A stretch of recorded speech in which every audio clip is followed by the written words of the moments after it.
Loin d'être une prise de contact, cette réunion de mise au point qui a réuni le ministre de la Santé ainsi que les administrations sous tutelle a permis de revenir en détail sur la situation du secteur sanitaire au Gabon. Nous avons mis en place la politique nationale de santé 2024-2028 lorsque nous sommes arrivés pendant la transition. Nous avons mis en place le plan national de développement sanitaire.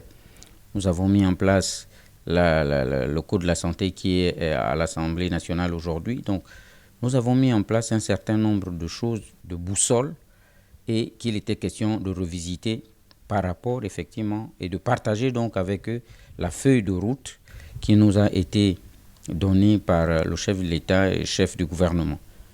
Point par point, les difficultés, mais aussi les pistes de solutions évoquées ont été prises en compte par la tutelle qui s'engage à œuvrer pour la mise en place de chaque action en commençant par les prioritaires.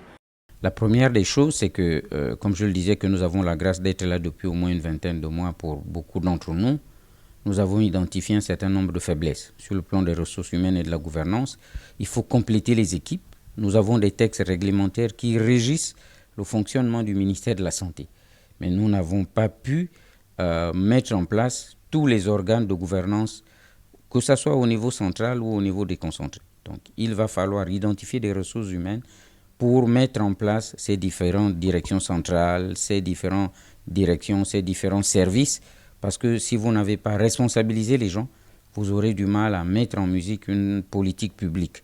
Cette rencontre entre l'administration sanitaire et le ministère de tutelle a permis de mettre en lumière la situation de nombreux personnels sanitaires, dont la titularisation des postes ou l'octroi des véhicules de service.